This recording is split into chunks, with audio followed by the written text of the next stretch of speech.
बहुत स्वागत है इंडिया न्यूज डिजिटल पर आप सभी का। आपके साथ मैं अंजलि मुदकर। आपने इससे पहले देखा है योगी आदित्यनाथ ने किस तरह से बुलडोजर की कार्रवाई की अपराधियों के खिलाफ, उपद्रवियों के खिलाफ, और उसके बाद से ही ये जो बुलडोजर है, बाबा का बुलडोजर जिसे कहा जाता है, वो प्रचलन में आ गया। और उत्तर प्रदेश के बाद और भी कई राज्यों में इस तरह के जो कार्रवाई है वहां की राज्य सरकारों की तरफ से अंजाम दी गई। उत्तर प्रदेश के बाद मध्य प्रदेश में बुलडोजर चला, मध्य प्रदेश के बाद उत्तराखंड में बुलडोजर चला, और अब ये बुलडोजर राजस्थान में भी चल गया है एकदम बाबा स्टाइल में। दरअसल आरपीएससी पेपर लीक होने के बाद राज्य सरकार को लगातार घेरा जा रहा था। गहलोत सरकार पर लगातार सवाल उठ रहे थे कि युवाओं के भविष्य के साथ खिलवाड़ आखिर कैसे हो गया, कैसे जो पेपर है वो लीक हो गया।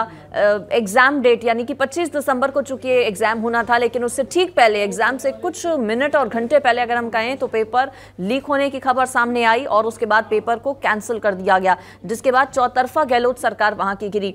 और अब गहलोत सरकार की तरफ से राजस्थान में एक्शन ये लिया गया है कि जो आरपीएससी पेपर घोटाले के आरोपी हैं उनके खिलाफ लगातार एक्शन सरकार ले रही है। और जो मुख्य आरोपी है इस पूरे केस का, उसका अवैध तरीके से जो कोचिंग संस्थान चल रहा था उस पर बुलडोजर की कार्रवाई की गई है। अब बीजेपी चूंकि वहां पर विपक्ष में है, ऐसे में बीजेपी की तरफ से इस पूरे एक्शन का वहां की राज्य सरकार के स्वागत किया जा रहा है।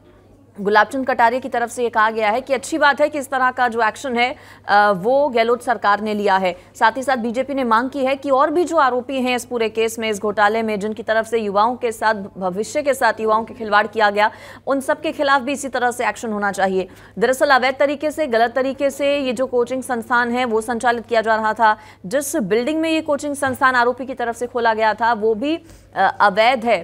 तो यही वजह रही कि जेडीए के अधिकारियों को गहलोत सरकार की तरफ से निर्देश दिए गए इस पूरी कार्रवाई को करने के।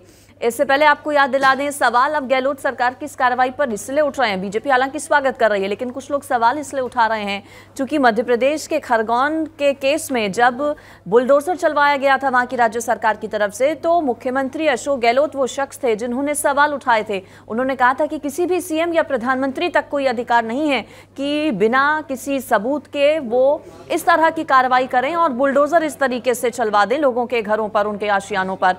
अब वो जो बयान अप्रैल में, चूंकि वो कार्रवाई उस वक्त मध्य प्रदेश में शिवराज सरकार की तरफ से अंजाम दी गई थी, अब गहलोत सरकार की तरफ से भी, मुख्यमंत्री अशोक गहलोत की तरफ से भी जो आरोपी हैं इस पेपर लीक केस के, उनके खिलाफ इसी तरह से एक्शन लिया गया है।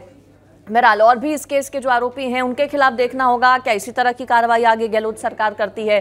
स्वागत जरूर इस पूरी कार्रवाई का गहलोत सरकार की हो रहा है। और इस बीच वो तस्वीरें भी सामने आ रही हैं जब अशोक गहलोत ने सवाल इस तरह की कार्रवाई पर उठाए थे, ना सिर्फ मुख्यमंत्री योगी आदित्यनाथ पर बल्कि मध्य प्रदेश के मुख्यमंत्री शिवराज सिंह चौहान पर भी।